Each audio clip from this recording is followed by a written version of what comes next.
12th of February, here it is, State of the Nation Address. And I know it's a title. I know we say SONA very quickly. We say State of the Nation Address as though it's just the president addressing the country. But really, what is the state of the nation? If you had to try and give a synopsis, that is where the key issues are going to start coming out. And one of the key issues is the economy. Now, I'm going to start wide. I'm going to talk about the economy, but then I also want to talk about the microeconomy of the State of the Nation Address, which this year, the number of the day is just over 7 million Rofhiwa and 25,000. That's rand. right, Gareth. That's the number. That is the number of the day. That's what it's costing us. That is what it's costing us to perform this event this year.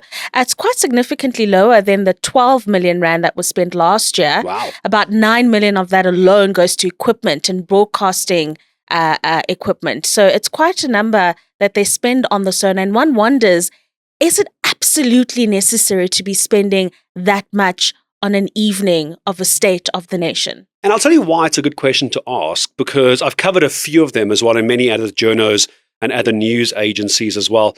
You're spending a lot of money as a broadcaster to get the staff down there, not just those that are on air, but the technical crew, the technical equipment. So it costs the broadcaster a lot of money. But really, the president goes up and he gives a presentation. No one can really respond while he's talking. We all wait for all the politicians to run out and find us after the fact. Can't this just be a Zoom link and we just cut the sound bites and get a, I don't know, PowerPoint presentation or something? It could be. It should be, right? Be. Especially in this day and age where our attention span has completely diminished, right? Someone said it should work out as TikTok videos. So segmented into TikTok videos, each issue discussed in a 30-second TikTok video, Gareth. But 30 seconds is the whole video, and I'm not young enough to have an authoritative voice on this, but the 30-second video, TikTok works, but within the first 3 seconds, you've got to get my attention. Catch me. So here's how we're going to do this. So we're going to say, crime, that's the president talking. Crime, give me 30 seconds. Unemployment, give me 30 seconds. Education, give me, and so on and so forth. That's how we all get our news these days. That is how we get our news these days, and that is the convenient way of people getting their news these days. It's very difficult for me to think, Gareth, that many people around the country today are going to sit down at 7 p.m. and watch. It's dinner time. It's Puzza Thursday. I know. People are busy. Exactly. Are we going to sit down and actually watch the State of the Nation? Yeah. Or are we just going to get the updates and the analysis the following day?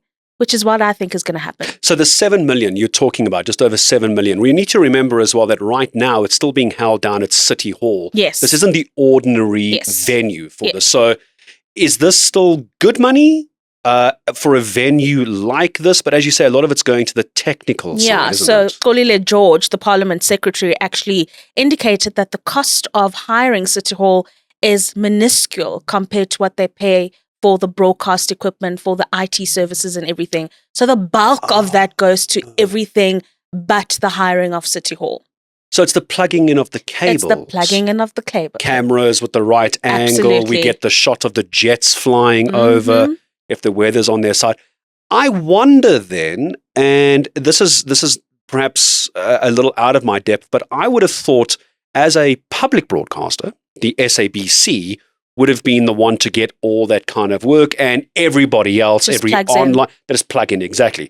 Whether it's online, whether it's any other TV channel, SABC gets in, they've got VIP parking, the red carpet for them, and the rest of us sit back and wait. So I wonder where that money is going then for all this technical, if it really should just be one news agency. It should be. It should be. And it's private contractors that I'm sure are getting paid for this equipment and all of the services that they're going to be getting today. But these are interesting times, Gareth.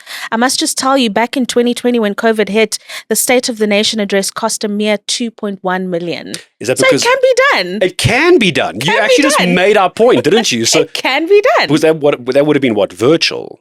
It was mostly virtual, hybrid, one would assume. Hybrid, that's so the word, not all 500 parliamentarians were there in one venue back in 2020. Why can't we just do it that way again? Why can't we just do that? But if you think about, like Vincent Madzena, the presidential spokesperson, every Monday he'll send out an email blast about the big topics the president is looking at, and there's often videos. If we could do it all those years ago, just pre-record it. We can put some nice backgrounds there. Maybe if you want to get fancy, get some AV, audio visual, some laser pointers, and we could all be done and cost taxpayers a lot less money. A lot less money, Gareth. So that is the number of the day, 7,025,000, the cost to host the State of the Nation address this year.